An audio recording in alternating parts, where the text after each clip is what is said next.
Hey Chevy Volt owners, it's been a while since I've made a video, but good news, I got a really nice steering wheel kit that allows you to use your stock Chevy Volt airbag. Probably should be pretty popular. Unfortunately, they're kind of hard to get, but I'll go ahead and show you how to install one, just in case you're one of the lucky ones that's able to get your hands on one. Pretty easy to install compared to my other steering wheels that I sell for the Chevy Volt. So let's get started. Alright, before I forget to mention it, this kit will only work for 2013 to 2015 Generation 1 Chevy Volts without lane departure warning. So, and also won't work for 2011 to 2012 Chevy Volts because that has a unique cruise control switch. So let's get started. Alright, so before you get started, what you want to do is you want to turn on your Volt and turn the steering wheel upside down, taking note which way you turned it, left or right. Once it's upside down, you want to turn the Volt off and then disconnect the negative terminal on the battery in the trunk area. So once you get that done, then you're ready to start getting the airbag off, etc. Alright, one of my other videos that shows you the detail on how to get the airbag to come off the steering wheel, but I'm just going to hurry up and do this just because for time's sake. So you need one of these snap-on style skinny flathead screwdrivers. Makes it pretty easy. So other side.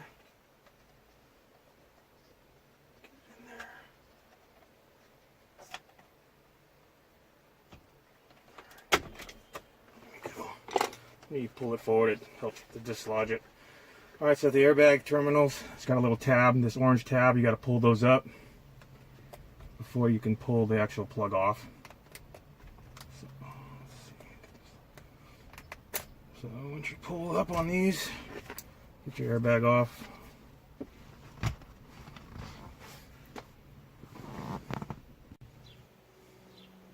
Alright, so once you get the airbag off, you want to unplug the clock spring.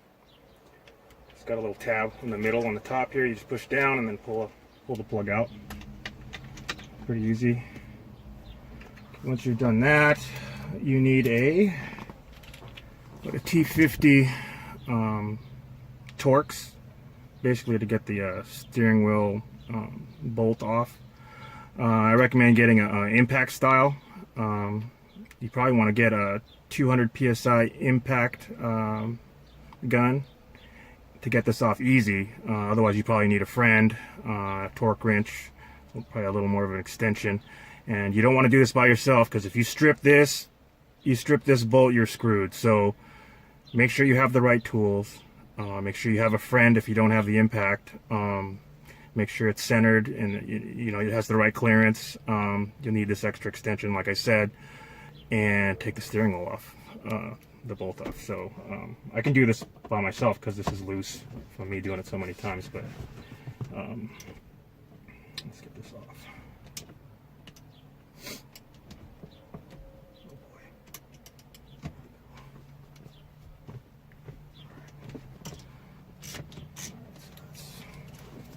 That.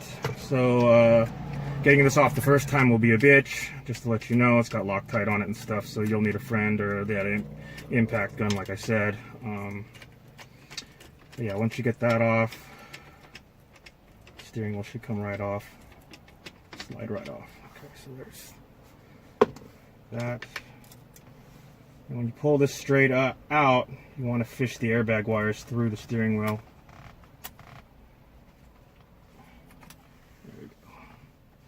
Alright, so there's the steering wheel off. Alright, so I forgot to mention that before I started, I actually had the telescopic wheel pulled all the way towards me for more clearance. So you might want to do that.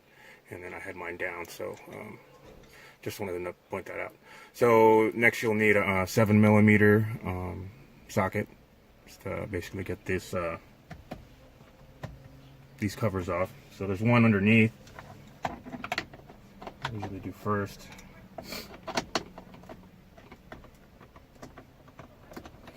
Once you get the one on the bottom taken out, don't lose that.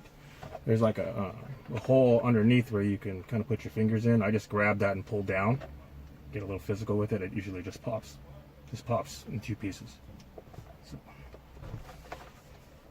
there we go.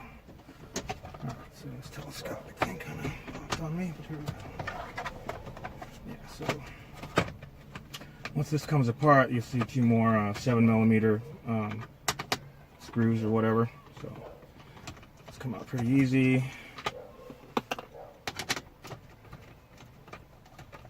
Once those are off, this bottom piece should come right out. There we go. The top piece you can just kind of set back like that. So the next thing you want to do is remove your stock Volt clock spring. So let's get going on that. Alright, so there are 3 plugs on the clock spring that you got to unplug before you can unscrew the assembly. There's 2 on the top up here and 1 on the bottom right here.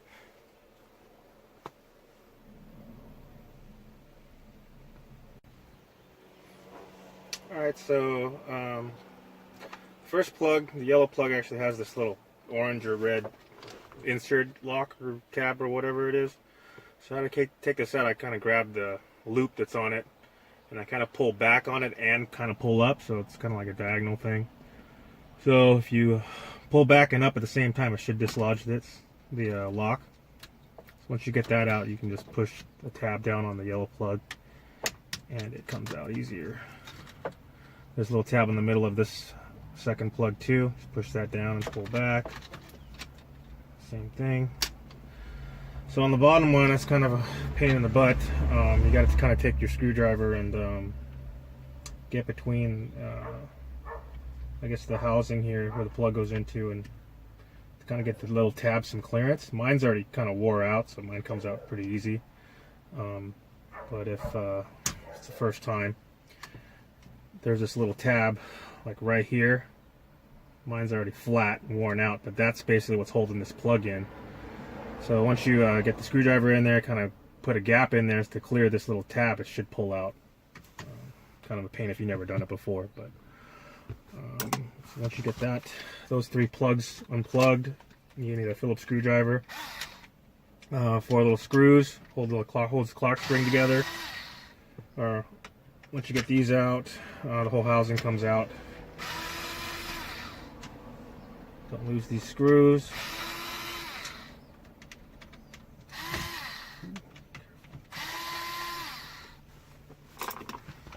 4 screws are out. This thing just pulls right off. Alright, so now you're disassembled and you're ready to do the install of the kit. Alright, go ahead and open the driver's side door. This will be the fuse panel here. Just go ahead and pull the cover off. We'll be tapping into the F1 fuse, which is the bottom fuse for the cigarette lighter, the 20 amp fuse. You'll need like maybe some needle nose or a fuse extractor to get this out. And in your kit, you'll have a custom power harness with the correct plug for the clock spring. It'll have a 7.5 amp fuse, and you'll notice the ground wire is a lot longer on this version, and you'll see why in a little bit. But once you extract that 20 amp fuse, you want to put it in the available slot.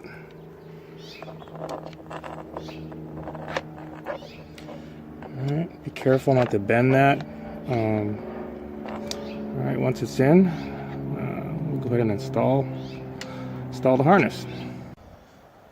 Alright, next you want to take off this border thing. It just pops off with clips. The top one's kind of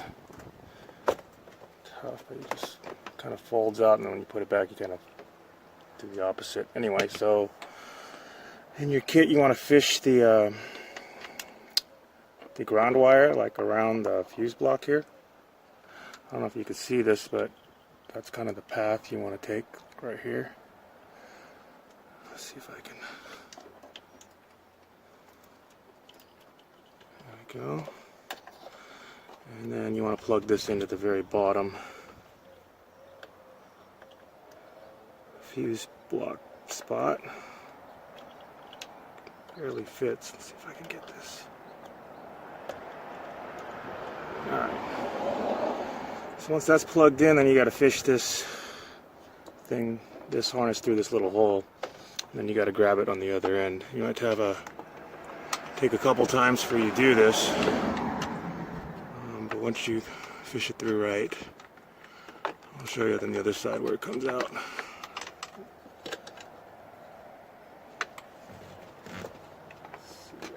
Get the damn thing.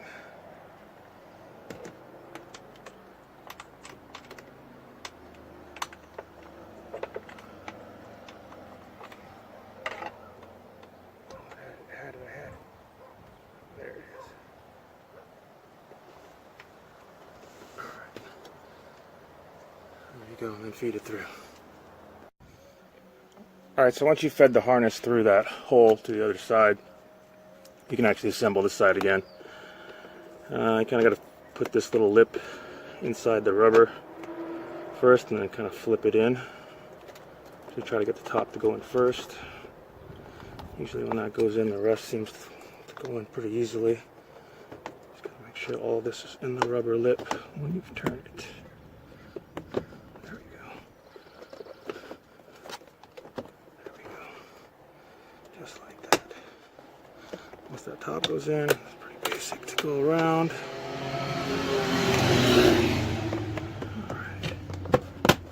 Alright, there we go. Alright, so here's underneath where the ODB2 port is. So basically you're going to need your 7mm socket again. And you'll see where the ground wire is poking out. You're basically going to put this ground wire on this screw.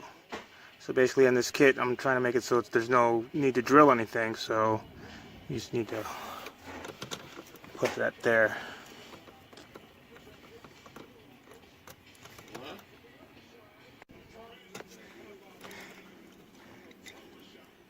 Alright, so I got the screw off. Just put it back on.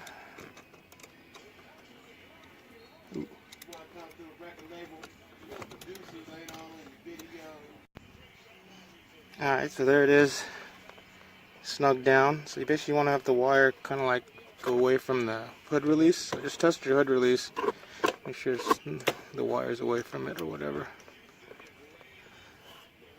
Let's see if I can show you.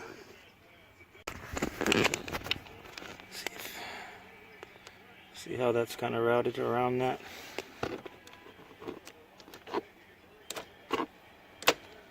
Anyway, that's how the ground wire goes. Make sure it's snug. Alright, and this is basically where you put your, you want to use one of those zip ties or whatever, twisty tie. Put the other end of the harness there. Alright. Alright, so in your kit you'll have a new clock spring. It's already set up, ready to go. It should have the Chevy Volt angle sensor already installed on it. And you'll see it also has the heated steering wheel power wires on this clock spring, so this is the one that you want. Alright, so this pin here shows that it's centered. It has two little marker points here, and you can see this little orange thing through the little window. Once you pull the center pin, in my case I turned my wheel to the left half turn, so I want to pull this pin and turn this a half turn to the left and then install it. So pull the pin, half turn to the left, install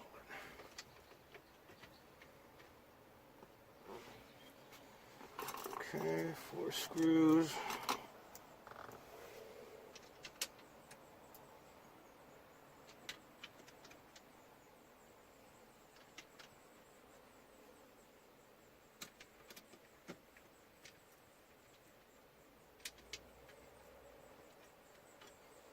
just snug.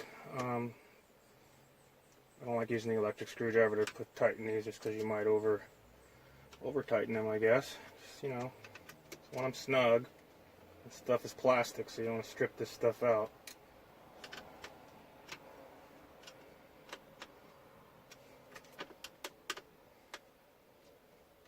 Alright, so once that's done, I'm going to plug in all these plugs again. 3 plugs. That one, the yellow one. Make sure this tab's in there too.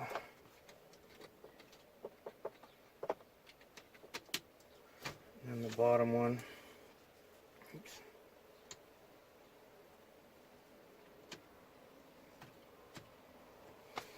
Alright, so keep that. And this is when you want to plug in your power to the harness that you installed. Let that hang there, that's fine. So now you gotta put the cover back on. Now this is a part that's kind of optional. I know some people are anal about stuff like this, but there's a little notch that you have to cut right here, that if you want to have the proper clearance of this little nub here. Even though I've installed it without having to do that, and it clears just fine. I guess it's more of personal preference. I mean, you're not going to see any of this stuff anyway, so whatever.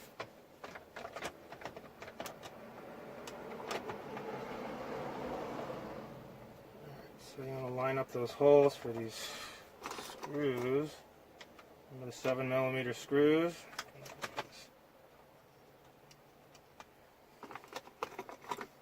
There's 2 of them here and then 1 on the bottom, remember?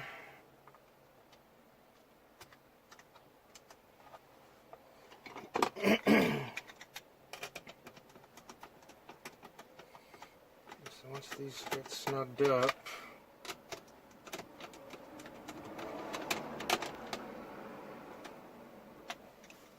okay, so the top one has to kind of snap in. You kind of want to stick these tabs in first. And then there's also like a tab on the corner right here. You got to make sure that clears as you're going down with it. So it's kind of an interesting way to snap it. Alright, so then once that's together, you want to push these 2 pieces back together until they snap. And then the last screw, 7mm screw on the bottom.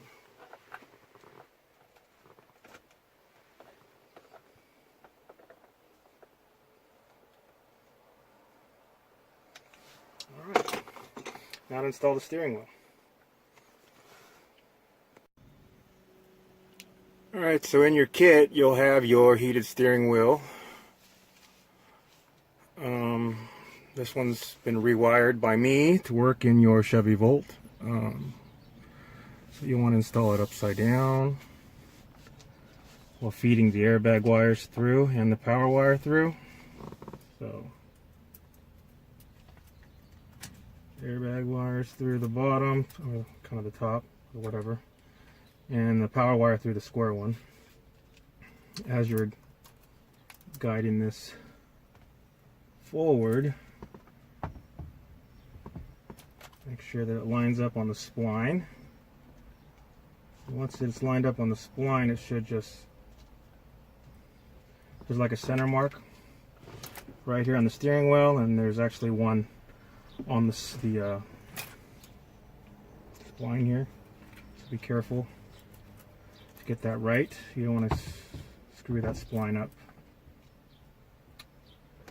Alright, so once that gets on and clears this little square thing here, you're going to make sure this goes all the way down. Alright, so in the corner of your heated wheel, you'll see where this power wire to the controller has to go. So you kind of want to, I guess, pull it down a little so you can access it a little better. Plug in your power wire.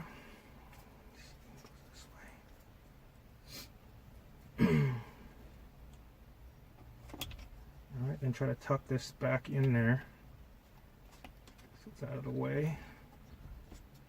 And this wire, you got to kind of make it flush and out of the way as well. So you want it flush to this plate here. Barely enough room for that. Alright, then you want to plug in the clock spring. Airbag wires are there.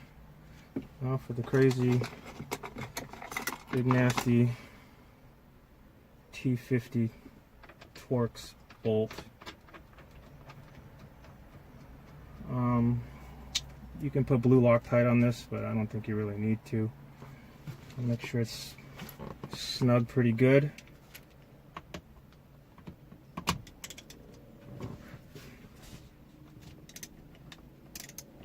I want to have a friend hold the wheel while you tighten it, but I'll do it just because I'm a pro. Be careful not to strip that. Alright, the last thing is to install your Chevy airbag. So, let's just leave it right here. Can't really screw this up blue. Well, they're kind of color coordinated, so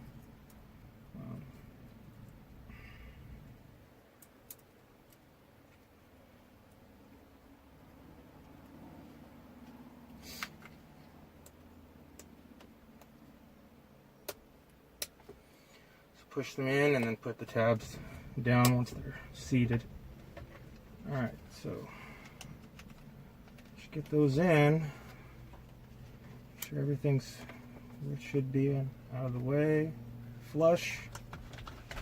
You just push your airbag on, you're pretty much all done. You just gotta hook up the 12-volt battery and test the bad boy out. Let's do that now. Alright, I just wanted to show you how all the wiring goes before you pop the airbag back on. Just notice this hole right here. Make sure when you route your power wire you go around that. Just wanted to point that out. Alright? Alright, so once you hook up the negative terminal on the 12-volt battery, you want to go ahead and start your volt.